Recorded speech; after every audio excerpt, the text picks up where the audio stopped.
بسم اللہ الرحمن الرحیم۔ ادب کی دنیا کے سبسکرائبرز اور ویورز السلام علیکم۔ آپ دیکھ رہے ہیں سلسلہ داستان ایمان فروشوں کی۔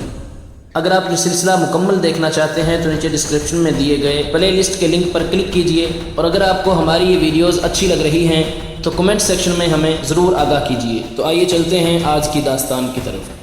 علی بن سفیان نے اس کی بات پوری کرتے ہوئے کہا، تم نے کوئی گستاخی نہیں کی، گناہ امیر کرے یا غلام، سزا میں کوئی فرق نہیں، گناہ بہرحال گناہ ہے۔ میں تمہیں یقین دلاتا ہوں کہ رقاصہ اور امیر مصر کی خفیہ ملاقات کے ساتھ گناہ کا کوئی تعلق نہیں۔ یہ کیا تھا؟ میں ابھی نہیں بتاؤں گا، آہستہ آہستہ وقت گزرنے کے ساتھ ساتھ تم سب کو معلوم ہو جائے گا کہ رات کیا ہوا تھا۔ اس نے کمانڈر کے کندھے پر ہاتھ رکھ کر کہا، میری بات غور سے سنو عامر بن صالح، تم پرانے عسکری ہو، تم اچھی طرح جانتے ہو کہ فوج اور فوج کے سربراہوں کے کچھ راز ہوتے ہیں جن کی حفاظت ہم سب کا فرض ہے۔ رقاصہ کا امیر مصر کے خیمے میں جانا بھی ایک راز ہے۔ اپنے جانبازوں کو کسی شک میں نہ پڑنے دو اور کسی سے ذکر تک نہ ہو کہ رات کیا ہوا تھا۔ علی بن سفیان کی قابلیت اور کارناموں سے یہ کمانڈر آگاہ تھا، مطمئن ہو گیا۔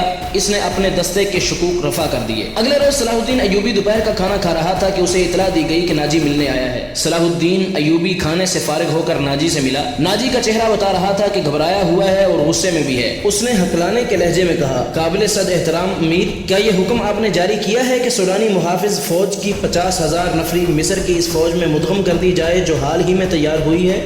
ہاں نا جی، صلاح الدین ایوبی نے تحمل سے جواب دیا۔ میں نے کل سارا دن اور رات کا کچھ حصہ صرف کر کے اور بڑی گہری سوچ و بچار کے بعد یہ فیصلہ تحریر کیا ہے کہ جس فوج کے تم سالار ہو اسے مصر کی فوج میں اس طرح مدغم کر دیا جائے کہ ہر دستے میں سوڈانیوں کی نفری صرف 10% ہو، اور تمہیں یہ حکم بھی مل چکا ہوگا کہ تم اب اس فوج کے سالار نہیں ہوگے، تم فوج کے مرکزی دفتر میں آ جاؤ گے۔ عالی مقام، ناجی نے کہا، مجھے کس جرم کی سزا دی جا رہی ہے؟ اگر تمہیں یہ فیصلہ پسند نہیں تو فوج سے الگ ہو جاؤ، صلاح الدین ایوبی نے کہا۔ ناجی نے کہا، معلوم ہوتا ہے میرے خلاف سازش کی گئی ہے، آپ کے بلند دماغ اور گہری نظر کو چھان بین کر لینی چاہیے، مرکز میں میرے بہت سے دشمن ہیں۔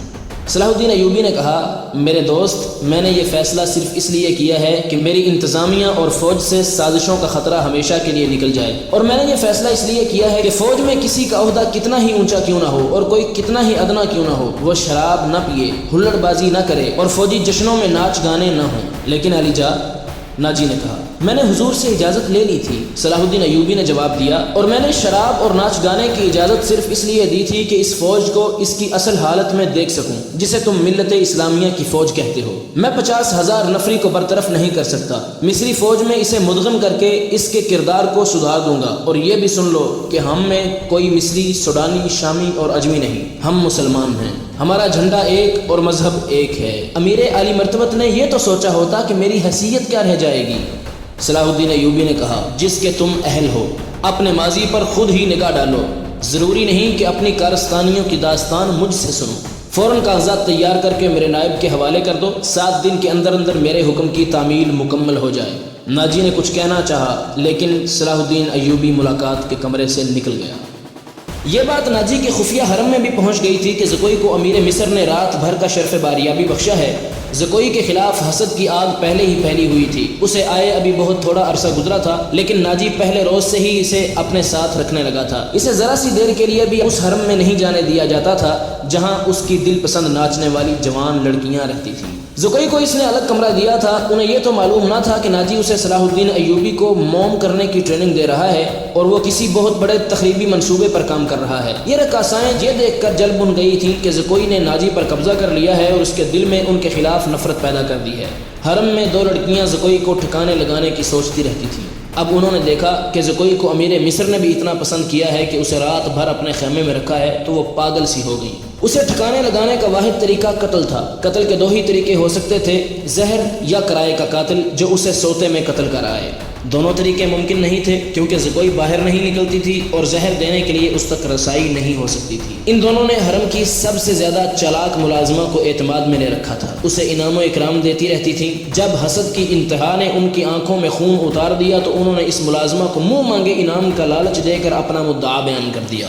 یہ ملازمہ بڑی خرانٹ اور منجی ہوئی عورت تھی۔ اس نے کہا کہ سالار کی رہائش گاہ میں جا کر زکوئی کو زہر دینا ممکن نہیں، موقع محل دیکھ کر اسے خنجر سے قتل کیا جا سکتا ہے، اس کے لیے وقت چاہیے۔ اس نے وعدہ کیا کہ وہ زکوئی کی نقل و حرکت پر نظر رکھے گی، ہو سکتا ہے کہ کوئی موقع جلدی نکل آئے۔ اس جرائم پیشہ عورت نے یہ بھی کہا کہ اگر کوئی موقع نہ نکلا تو حشیش جین کی مدد حاصل کر لی جائے گی، مگر وہ معاوضہ بہت زیادہ لیتے ہیں۔ دونوں لڑکیوں نے اسے یقین دلا دیا کہ وہ زیادہ سے زیادہ معاوضہ دینے کو تیار ہیں۔ ناجی بے حد غصے کے عالم میں اپنے کمرے میں ٹہل رہا تھا۔ زکوئی اسے ٹھنڈا کرنے کی بہت کوشش کر چکی تھی، لیکن اس کا غصہ بڑھتا چلا جا رہا تھا۔ زکوئی نے چوتھی بار کہا، آپ مجھے اس کے پاس جانے کی اجازت دیں، میں اسے شیشے میں اتار لوں گی۔ ناجی نے گرج کر کہا، بیکار ہے، وہ کم وقت حکم نامہ جاری کر چکا ہے جس پر عمل بھی شروع ہو چکا ہے، مجھے اس نے کہیں کا نہیں رہنے دیا، اس پر تمہارا جادو نہیں چل سکا۔ مجھے معلوم ہے کہ میرے خلاف یہ سازش کرنے والے لوگ کون ہیں، وہ میری ابھرتی ہوئی حیثیت سے حسد کرتے ہیں۔ میں امیر مصر بننے والا تھا، میں نے یہاں کے حکمرانوں پر حکومت کی ہے، حالانکہ میں معمولی سا سالار تھا، اب میں سالار بھی نہیں رہا۔ اس نے دربان کو اندر بلا کر کہا کہ اوروش کو بلا لائے۔ اس کا ہمراز اور نائب اوروش آیا تو ناجی نے اس کے ساتھ بھی اس موضوع پر بات کی۔ اسے وہ کوئی نئی خبر نہیں سنا رہا تھا۔ اوروش کے ساتھ وہ صلاح الدین ایوبی کے نئے حکم نامے پر تفصیلی تبادلہ خیال کر چکا تھا، مگر دونوں اس کے خلاف کوئی کارروائی سوچ نہیں سکتے تھے۔ اب اس کے دماغ میں ایک کارروائی آئی تھی۔ اس نے اوروش سے کہا، میں نے جوابی کارروائی سوچ لی ہے۔ کیا؟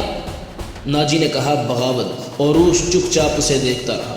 ناجی نے کہا، تم حیران ہو گئے ہو؟ کیا تمہیں شک ہے کہ یہ 50,000 سوڈانی فوج ہماری وفادار نہیں؟ کیا یہ صلاح الدین ایوبی کی نسبت مجھے اور تمہیں اپنا حاکم اور بہی خواہ نہیں سمجھتی؟ کیا تم اپنی فوج کو یہ کہہ کر بغاوت پر آمادہ نہیں کر سکتے کہ تمہیں مصریوں کا غلام بنایا جا رہا ہے اور مصر تمہارا ہے؟ اوروش نے گہری سانس لے کر کہا، میں نے اس اقدام پر غور نہیں کیا تھا۔ بغاوت کا انتظام ایک اشارے پر ہو سکتا ہے، لیکن مصر کی نئی فوج بغاوت کو دبا سکتی ہے اور اس فوج کو کمک بھی مل سکتی ہے۔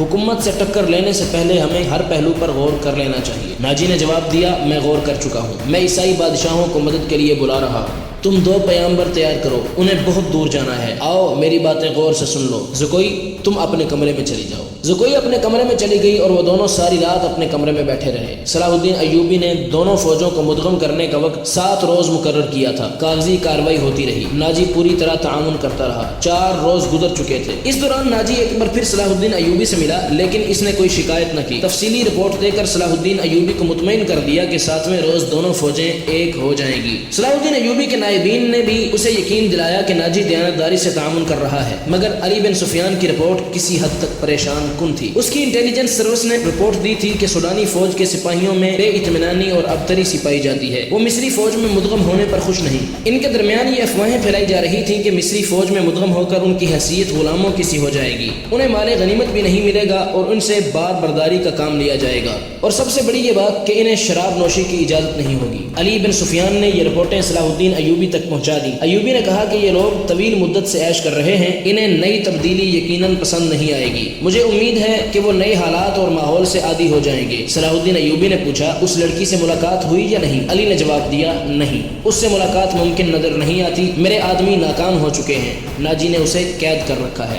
اس سے اگلی رات کا واقعہ ہے۔ رات ابھی ابھی تاریک ہوئی تھی، زکوئی اپنے کمرے میں تھی، ناجی اوروش کے ساتھ اپنے کمرے میں تھا۔ اسے گھوڑوں کے قدموں کی آوازیں سنائی دی۔ اس نے پردہ ہٹا کر دیکھا، باہر کے چراغوں کی روشنی میں اسے 2 گھڑ سوار گھوڑوں سے اترتے دکھائی دیے۔ لباس سے وہ تاجر معلوم ہوتے تھے، لیکن وہ گھوڑوں سے اتر کر ناجی کی کمرے کی طرف چلے تو ان کی چال بتاتی تھی کہ یہ تاجر نہیں ہیں۔ اتنے میں اوروش باہر نکلا، دونوں سوار اسے دیکھ کر رک گئے۔ اوروش کو سپاہیوں کے انداز سے سلام کیا۔ اوروش نے ان کے گرد گھوم کر ان کے لباس کا جائزہ لیا، پھر انہیں کہا کہ ہتھیار دکھاؤ۔ دونوں نے پھرتی سے چوغے کھولے اور ہتھیار دکھا دیے۔ ان کے پاس چھوٹی تلواریں اور ایک خنجر تھا۔ اوروش انہیں اندر لے گیا۔ دربان ایک طرف کھڑا تھا۔ زکوئی گہری سوچ میں کھو گئی۔ وہ کمرے سے نکلی اور ناجی کے کمرے کا رخ کیا، مگر دربان نے اسے دروازے پر روک لیا اور کہا کہ اسے حکم ملا ہے کہ کسی کو اندر نہ جانے دوں۔